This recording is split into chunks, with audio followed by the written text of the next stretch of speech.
Tiap musim semi pasti kejadiannya sama. Anda berdiri, memegang sebungkus benih timun yang berharga itu, dan di kepala Anda muncul perdebatan abadi, harus direndam atau tidak. Nenek selalu merendamnya di kain lembab dalam piring kecil, sementara tetangga kebun Anda dengan percaya diri langsung menaburkan benih kering ke tanah dan menertawakan cara-cara kuno itu. Siapa yang benar?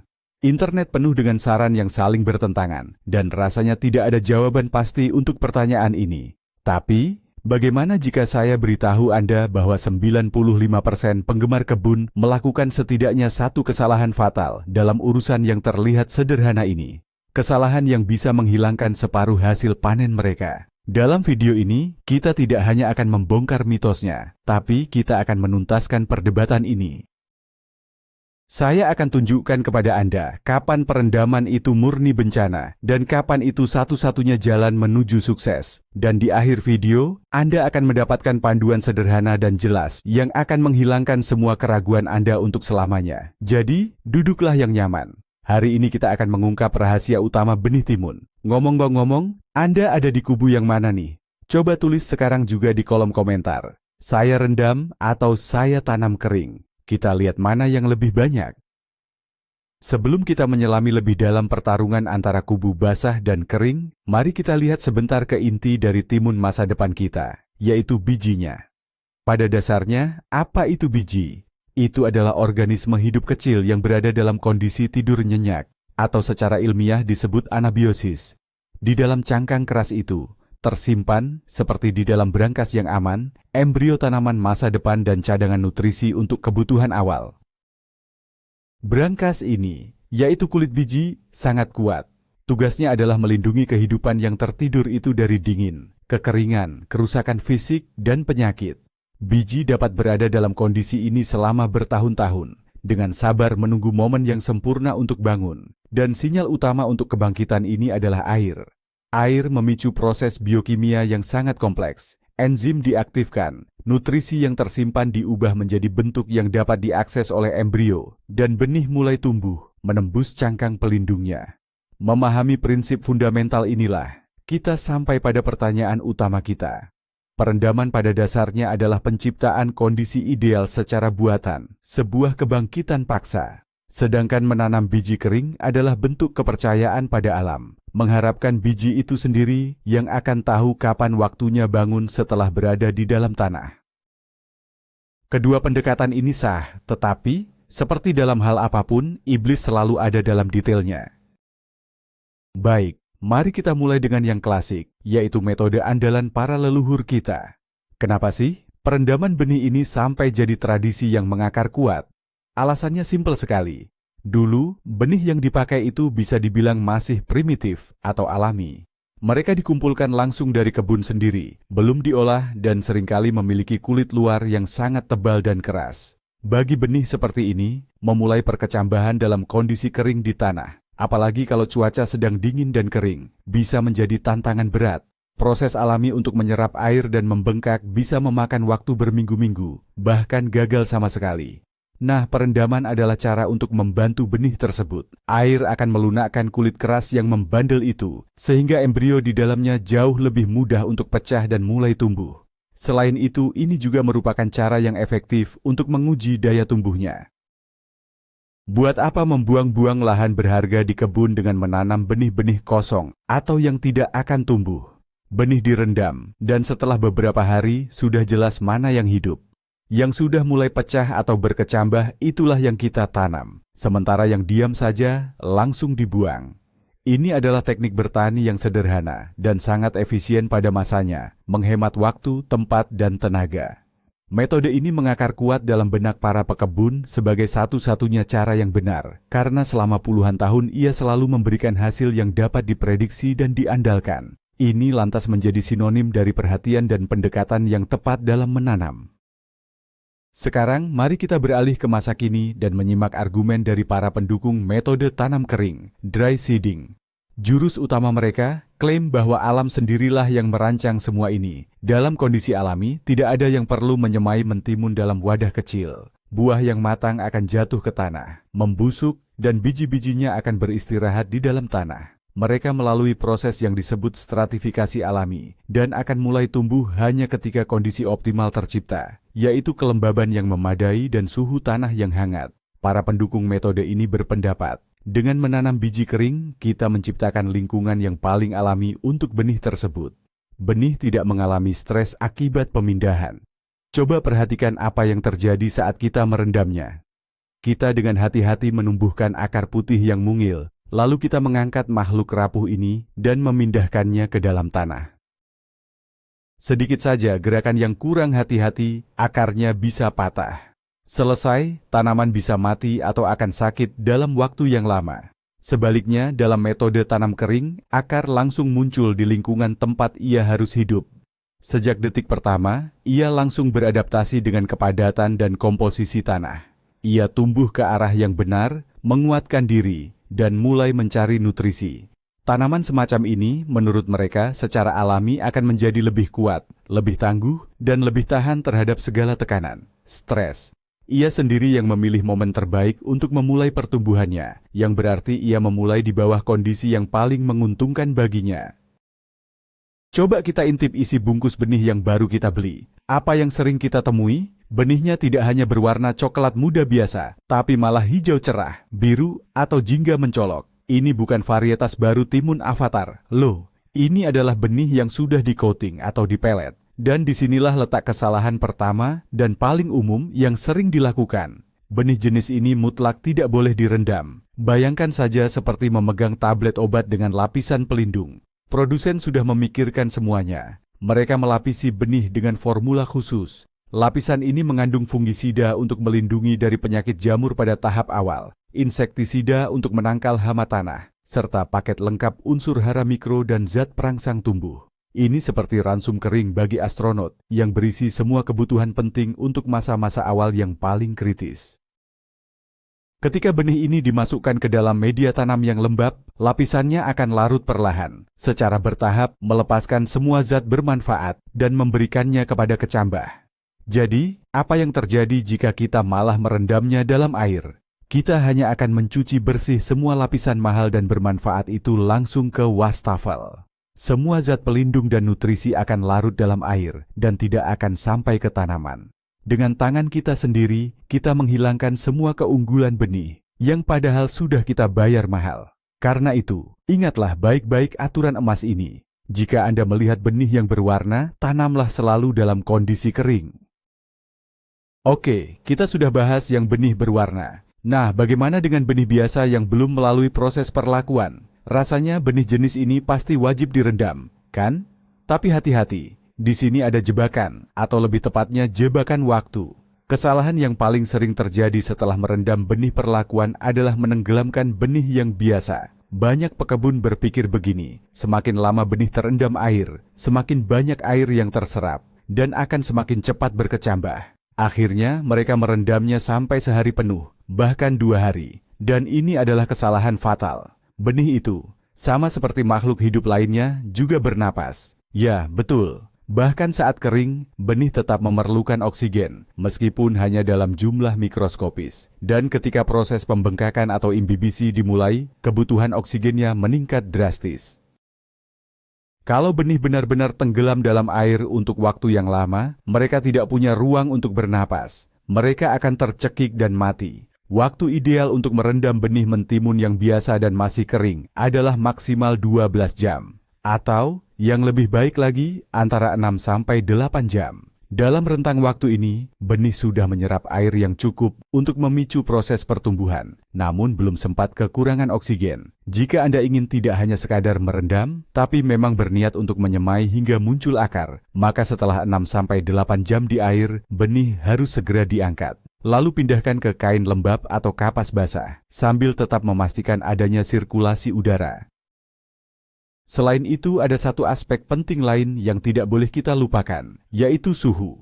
Proses yang terjadi di dalam biji sangat sensitif, terutama terhadap panas. Anda mungkin sudah melakukan perendaman dengan sempurna, tapi kalau piring berisi biji itu diletakkan di ambang jendela yang dingin, dengan suhu hanya 15 hingga 17 derajat Celcius, Anda berisiko gagal. Alih-alih mendapatkan tunas yang seragam, biji tersebut malah bisa membusuk.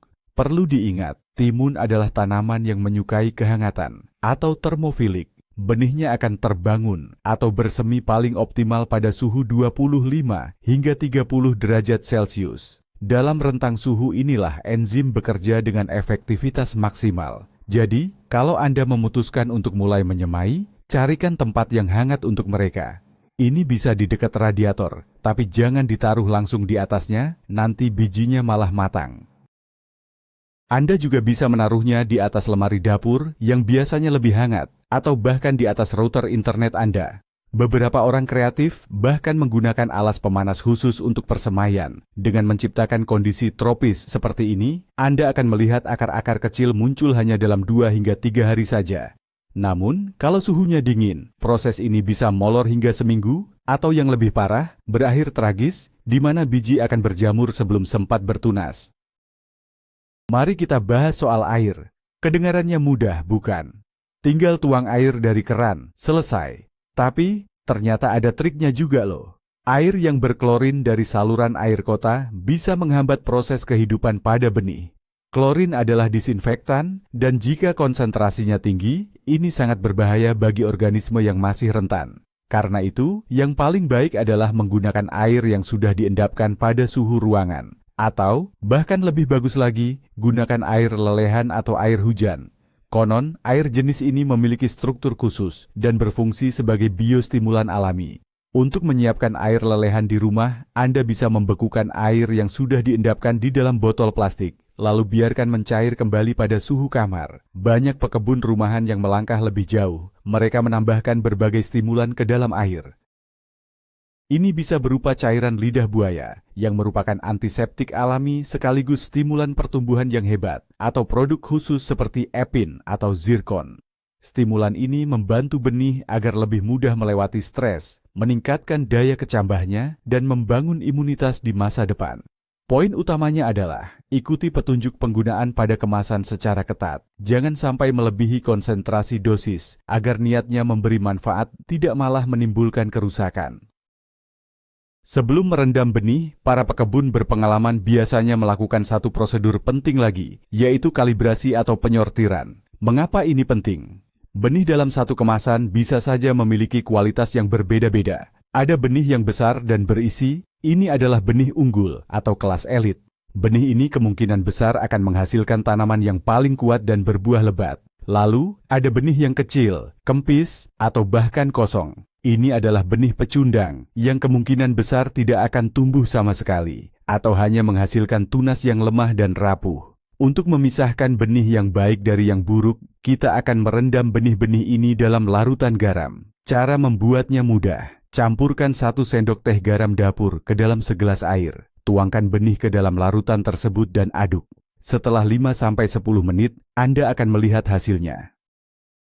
Benih yang bagus dan berisi akan tenggelam ke dasar, sementara benih yang kosong atau lemah akan tetap mengambang di permukaan. Benih yang mengambang inilah yang harus Anda singkirkan tanpa ampun. Ambil dengan sendok dan buang. Sementara itu, benih yang tenggelam harus dicuci dengan air bersih, lalu bisa langsung direndam atau dikeringkan untuk penanaman kering. Prosedur sederhana ini hanya memakan waktu sekitar 10 menit, namun dapat meningkatkan persentase perkecambahan secara signifikan. Hasilnya adalah bibit yang lebih seragam dan kuat, serta menyelamatkan Anda dari kekecewaan melihat banyak lubang tanam yang kosong.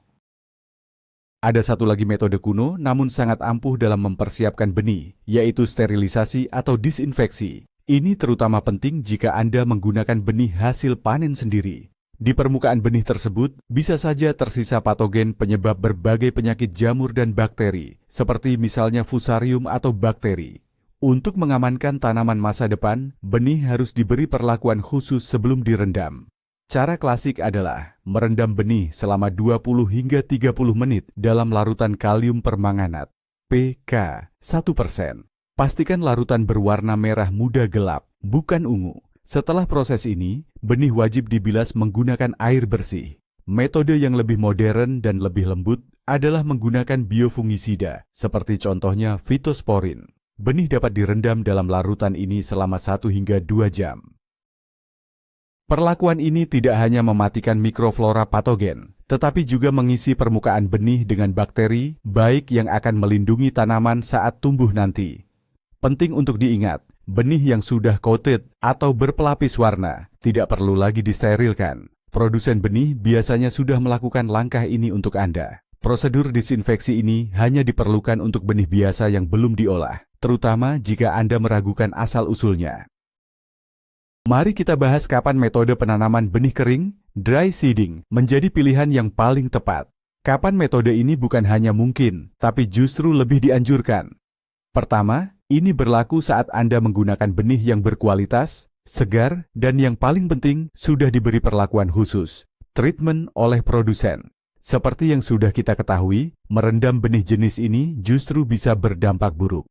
Kedua, ketika Anda menanam mentimun langsung ke lahan terbuka atau di rumah kaca, dan kondisi tanah sudah cukup hangat serta memiliki tingkat kelembaban yang optimal. Dalam kondisi ini, begitu benih masuk ke dalam tanah, ia langsung berada di lingkungan yang nyaman. Benih akan mengembang secara bertahap sesuai ritmenya sendiri, dan pada saat akar mulai muncul, ia sudah berada di lokasi tanam permanennya. Hal ini menghilangkan risiko cedera akibat pemindahan, transplanting, dan memungkinkan tanaman berkembang tanpa mengalami stres. Metode penanaman kering adalah pilihan ideal bagi mereka yang menghargai waktu dan lebih memilih intervensi minimal terhadap proses alami. Ini adalah metode tanam lalu lupakan, set it and forget it, yang jika dilakukan dalam kondisi yang tepat akan memberikan hasil yang luar biasa. Kuncinya adalah memastikan penyiraman selanjutnya dilakukan secara teratur, namun tidak berlebihan untuk menjaga kelembaban tanah tetap stabil. Nah, sekarang kita akan bahas kapan perendaman dan perkecambahan awal itu mutlak diperlukan. Kasus yang pertama dan paling utama adalah benih lama atau benih tua. Jika Anda punya sisa paket benih yang sudah kedaluarsa setahun atau 2 tahun lalu, jangan buru-buru dibuang. Benih mentimun sebenarnya masih bisa mempertahankan daya kecambahnya hingga 8 tahun. Namun, perlu diingat bahwa energi tumbuhnya akan terus menurun setiap tahun. Jika benih lama ini langsung ditanam dalam kondisi kering, Anda berisiko besar tidak akan mendapatkan tunas sama sekali. Disinilah perkecambahan menggunakan tisu basah menjadi satu-satunya harapan Anda. Cara ini memungkinkan Anda untuk pertama, memastikan benih mana yang masih hidup, sehingga Anda tidak menyia-nyiakan lahan tanam di kebun. Kedua, cara ini akan membantu sedikit veteran benih yang tersisa untuk bangkit dan tumbuh. Untuk benih tua, merendamnya dalam larutan zat perangsang tumbuh atau ZPT sangatlah bermanfaat. Ini akan memberikan dorongan energi ekstra yang mereka butuhkan. Kasus kedua adalah ketika Anda melakukan penyemaian bibit dengan batas waktu yang sangat ketat. Jika Anda perlu mendapatkan tunas secepat mungkin agar sesuai dengan jadwal agronomis, proses perkecambahan ini dapat mempercepatnya hingga 3-5 hari, bahkan sampai 7 hari dibandingkan penanaman benih kering biasa.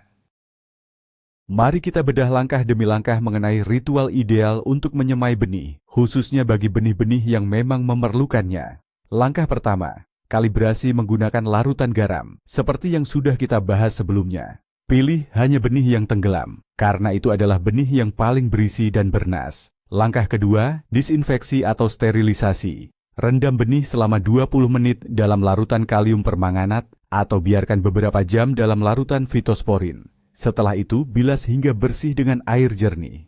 Langkah ketiga, stimulasi perkecambahan. Rendam benih selama beberapa jam, ikuti petunjuk pada kemasan, dalam larutan epin, zirkon, atau bisa juga menggunakan cairan lidah buaya murni. Langkah keempat, proses perkecambahan inti.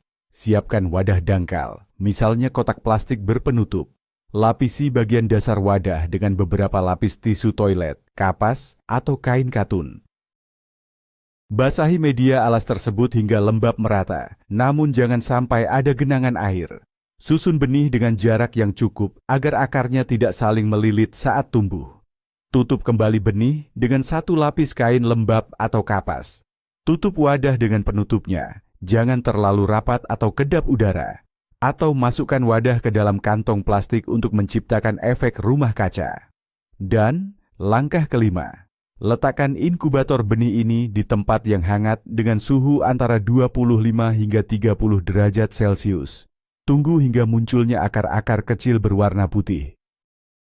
Poin kunci dalam proses penyemaian adalah jangan sampai kita melewatkan titik kritis atau titik tak kembali.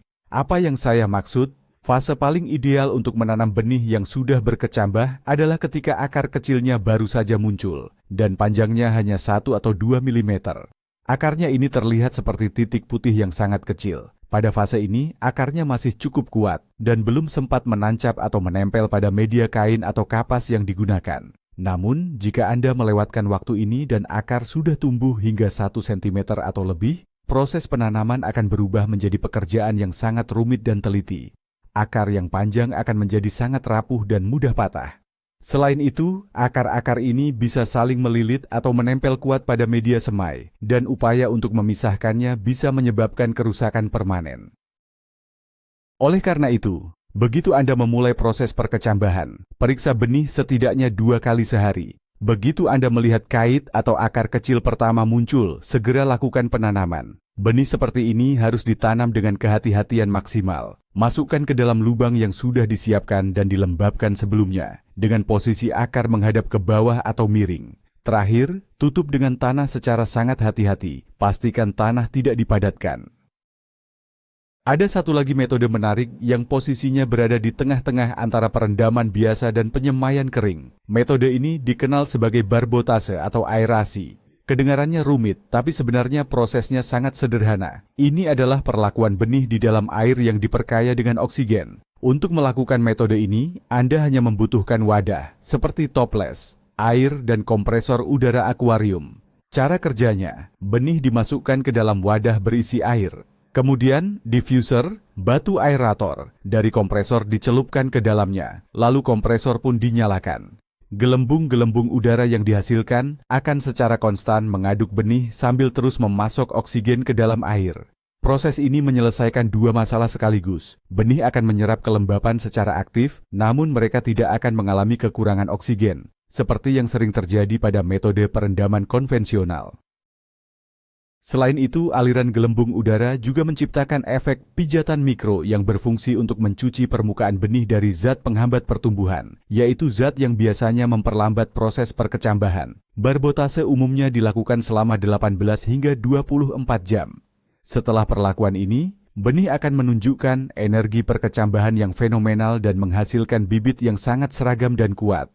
Metode ini sangat disarankan, terutama untuk benih yang sudah tua, sudah lama tersimpan, atau benih yang memang sulit untuk berkecambah. Lalu, bagaimana kalau kita menanam mentimun dalam kondisi yang kurang ideal? Misalnya, langsung di lahan terbuka, sementara suhu tanah masih terlalu dingin. Musim semi kadang memanjang dan terasa dingin, padahal waktu tanam sudah harus segera dilakukan. Dalam kasus seperti ini, menanam biji yang sudah disemai atau dikecambahkan bisa jadi sangat berisiko. Akar yang lembut, yang sudah terbiasa dengan kehangatan, ketika tiba-tiba masuk ke tanah yang dingin, akan mengalami syok berat, dan bisa saja akar itu mati atau membusuk. Kalaupun tanaman itu berhasil hidup, ia akan sakit-sakitan dalam waktu lama, dan pertumbuhannya akan tertinggal. Nah, untuk tanah yang dingin, justru metode penanaman menggunakan biji kering adalah yang paling cocok. Biji kering yang ditanam akan berbaring di tanah dan menunggu dengan sabar, sampai kondisinya benar-benar mendukung. Biji tersebut baru akan mulai membengkak dan berkecambah ketika suhu tanah sudah mencapai titik optimal. Memang, tunas akan muncul lebih lambat, tapi setidaknya tunas tersebut sudah beradaptasi sejak awal dengan kondisi lingkungan yang ada. Tanaman yang dihasilkan pun akan lebih kuat dan lebih tahan banting. Ini ibaratnya sebuah paradoks. Semakin buruk kondisinya, semakin sedikit pula perawatan ekstra atau keribetan yang kita butuhkan. Alam sendiri yang akan mengatur waktunya dan memulai pertumbuhan di saat yang paling tepat. Mari kita coba sebuah eksperimen pikiran. Bayangkan ada 2 petak kebun. Pada petak pertama, kita taburkan benih yang sudah kita kecambahkan dulu dalam kondisi rumah kaca yang ideal. Sementara pada petak kedua, kita biarkan saja, hanya menebar benih kering langsung dari bungkus yang sama. Di luar, cuaca musim semi sangatlah tidak menentu. Di petak yang pertama, tunas sudah mulai muncul pada hari ketiga atau keempat. Tumbuh merata, indah, sangat memuaskan. Di petak kedua, masih sunyi senyap. Seminggu berlalu. Tiba-tiba cuaca berubah drastis, embun beku terlambat melanda. Tunas-tunas lembut di petak pertama, yang belum sempat menguat, menjadi korban pertama. Kita harus buru-buru menutupinya dan mencoba menyelamatkannya, tapi sayangnya, tidak semua bisa bertahan. Sementara itu, di petak kedua, benih kering tadi masih tetap berada di dalam tanah, diam-diam menunggu periode yang tidak menguntungkan ini berlalu. Begitu cuaca membaik dan tanah kembali menghangat, benih-benih itu serentak mulai bertunas. Memang, mereka terlambat tumbuh sekitar seminggu, tapi keuntungan besarnya adalah mereka langsung mendapatkan kondisi lingkungan yang ideal. Dan sering sekali, 1 hingga 1,5 bulan kemudian, tanaman di petak kedua, yang tadinya malas ini, justru menyusul, bahkan melampaui pertumbuhan kerabat mereka yang dimanjakan di petak pertama. Contoh ini membuktikan bahwa kecepatan bukan selalu faktor penentu utama. Kadangkala, lebih bijak jika kita hanya mempercayai ritme alami alam. Mari kita bahas lagi satu jenis benih yang sering kita temui di pasaran, yaitu benih dalam bentuk pita. Ini adalah cara yang sangat praktis bagi Anda yang ingin mendapatkan barisan tanaman yang rapi sempurna tanpa perlu repot menjarangkannya. Benih-benih ini sudah direkatkan pada pita kertas yang larut air, dengan jarak tanam yang sudah diukur seragam. Pertanyaannya, perlukah pita benih seperti ini kita rendam dulu? Jawabannya sudah pasti. Tidak. Pertama, jika direndam, pita akan jadi lembek, dan tujuan utamanya, yaitu barisan yang rapi, akan hilang. Anda justru harus memunguti satu persatu benih dari bubur kertas itu. Kedua, produsen biasanya menggunakan benih berkualitas tinggi yang sudah terkalibrasi, dan seringkali benih ini juga sudah melalui proses perlakuan khusus. Jadi, teknik penanamannya sederhana. Buat alur tanam, basahi alur tersebut dengan air hingga lembab untuk menciptakan cadangan air. Letakkan pita benih dalam keadaan kering, tutup dengan tanah, lalu siram lagi. Kertas pita akan cepat larut di dalam tanah, dan benih pun akan mendapatkan kelembapan yang dibutuhkan untuk mulai berkecambah. Ini adalah contoh lain di mana niat berlebihan dan keinginan untuk melakukan yang terbaik malah bisa merusak sistem yang sudah dirancang mudah oleh produsen. Ada mitos yang mengatakan bahwa merendam benih mentimun bisa memengaruhi jenis kelamin bunga yang akan muncul. Konon, prosedur tertentu, misalnya memanaskan benih sebelum direndam, dapat meningkatkan jumlah bunga betina, yang otomatis berarti hasil panen yang lebih banyak. Namun, perlu diketahui, tidak ada bukti ilmiah yang mendukung klaim ini. Program genetik yang menentukan rasio bunga jantan dan betina sudah tertanam dalam varietas atau hibrida benih itu sendiri. Jika Anda menggunakan hibrida Parthenocarpi modern, sebagian besar bunganya pasti adalah bunga betina, terlepas dari apakah benih itu direndam atau tidak. Sebaliknya, jika Anda menanam varietas lama yang mengandalkan penyerbukan lebah, akan selalu ada sejumlah bunga jantan atau bunga kosong yang mengandung serbuk sari. Kehadiran bunga jantan ini sangat penting untuk proses penyerbukan. Jadi, jangan terlalu bergantung pada metode tradisional yang meragukan untuk meningkatkan hasil panen hanya dengan memanipulasi benih. Cara terbaik untuk mendapatkan mentimun yang melimpah adalah dengan memilih hibrida modern yang tepat, sesuai dengan kondisi lingkungan Anda, dan memberinya perawatan yang optimal, yaitu penyiraman, pemupukan, dan pembentukan sulur yang benar.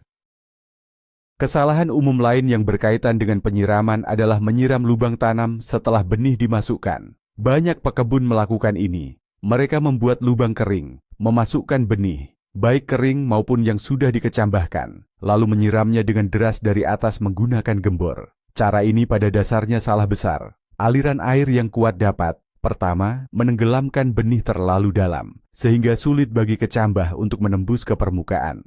Kedua, air dapat menggeser posisi benih. Dan yang ketiga, kerak tanah yang padat akan terbentuk di sekitar benih, yang menghalangi sirkulasi udara. Teknik penanaman yang benar adalah sebagai berikut. Pertama, buatlah lubang tanam dengan kedalaman yang sesuai. Lalu siram dengan air hingga basah kuyup, dan tunggu sampai semua air meresap. Barulah setelah tanah menjadi lembab dan gembur seperti lumpur ini, kita letakkan benih kita. Kemudian tutup benih itu dengan tanah kering yang gembur di atasnya. Lapisan tanah kering ini akan berfungsi seperti mulsa. Ini akan menjaga kelembapan agar tidak cepat menguap dan mencegah pembentukan kerak. benih Anda akan berada dalam kondisi ideal, lembab di bagian bawah dan di atasnya ada tanah gembur yang memudahkan masuknya udara, serta membuat kecambah mudah menembus ke atas. Mari kita bahas tentang kedalaman penanaman benih. Ini adalah faktor lain yang sangat menentukan keberhasilan, terlepas dari apakah benihnya sudah direndam atau belum. Ada aturan emas, kedalaman tanam idealnya adalah 3 kali diameter benih itu sendiri. Untuk timun, ini berarti sekitar 1,5 hingga 2 cm. Jika benih ditanam terlalu dangkal, ia mungkin tidak mendapatkan cukup kelembapan dan bisa saja mengering di bawah sinar matahari. Selain itu, tunas yang muncul dari kedalaman yang minim akan kesulitan menancapkan akarnya dengan kuat di tanah. Namun, jika benih terkubur terlalu dalam, katakanlah 3 atau 4 cm, tunasnya bisa kehabisan tenaga dan cadangan nutrisi untuk menembus lapisan tanah yang tebal. Ia akan menghabiskan seluruh energinya dalam perjalanan itu dan akhirnya muncul dalam kondisi lemah atau bahkan gagal sama sekali. Oleh karena itu, selalu patuhi kedalaman yang disarankan. Ini sangat penting terutama saat penanaman kering, di mana benih harus mencari kelembapan tepat di kedalaman tersebut. Namun, aturan ini juga berlaku untuk benih yang sudah dikecambahkan. Nah, setelah semua penjelasan tadi, apa sih intinya? Kelihatannya memang rumit, tapi sebenarnya ini semua bisa disederhanakan menjadi satu logika yang sangat mudah. Prinsip utama yang harus Anda ingat adalah, jangan coba memperbaiki apa yang sudah sempurna. Jika Anda membeli benih modern yang mahal dari produsen ternama, apalagi yang sudah dilapisi, coated, dengan warna tertentu, percayakan saja pada teknologinya. Tanam saja benih itu dalam kondisi kering, di tanah yang sudah disiapkan dengan baik, lembab, dan hangat. Produsen sudah menanamkan semua kebutuhan untuk awal yang sukses di dalam benih tersebut. Tugas Anda hanyalah tidak mengganggu prosesnya. Nah, lain halnya kalau Anda berurusan dengan benih hasil panen sendiri, benih yang dibeli dari ibu-ibu di pasar, atau paket benih yang sudah kedaluarsa. Disinilah metode kuno yang teruji, seperti kalibrasi, pemilahan, sterilisasi, pembersihan kuman, dan perkecambahan, sangat berguna. Metode ini akan membantu Anda membuang material yang tidak layak tanam, membangunkan putri tidur, benih yang dorman, dan memberikan mereka kesempatan untuk hidup. Intinya, pilihan metode yang tepat tidak tergantung pada keyakinan atau kebiasaan Anda, tetapi murni tergantung pada material benih yang Anda tangani. Kita sudah sampai di penghujung. Mari kita rangkum dan susun semuanya menjadi pola yang sederhana dan mudah dipahami. Jadi, inilah dia, inti sebenarnya tentang benih mentimun. Ingat saja 2 pertanyaan sederhana yang harus Anda ajukan pada diri sendiri. Pertanyaan pertama, benih jenis apa yang saya miliki? Kalau benih itu berwarna, berlapis, atau diinokulasi, jawabannya cuma 1. Taburkan hanya dalam keadaan kering. Kalau benihnya biasa, yang tidak diolah. Kita lanjut ke pertanyaan kedua. Pertanyaan kedua, bagaimana usia dan kualitas benih saya? Kalau benihnya segar, berkualitas baik, dan Anda yakin akan kualitasnya, Anda bisa langsung menabur kering di tanah yang hangat dan lembab. Tapi, kalau benihnya sudah tua, diragukan asalnya, atau Anda hanya ingin bermain aman dan mempercepat proses, maka rendam dan kecambahkan. Tapi, lakukan dengan benar. Jangan sampai terendam sepenuhnya, jaga tetap hangat, dan tanam saat muncul akar-akar kecil pertama. Itu saja. Tidak ada sihir, hanya logika dan pemahaman tentang biologi tanaman. Perdebatan abadi ini sebenarnya tidak ada gunanya, karena kedua metode itu benar. Intinya, terapkan metode yang sesuai dengan kondisi benih Anda. Saya harap video ini bermanfaat bagi Anda, dan kini Anda sudah dibekali pengetahuan untuk mendapatkan panen yang melimpah.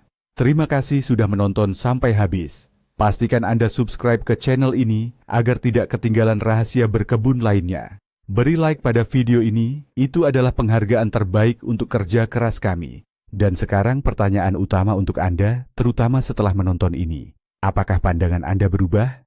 Dan metode mana yang akan Anda pilih untuk menanam tahun ini? Tulis di kolom komentar, mari kita bahas.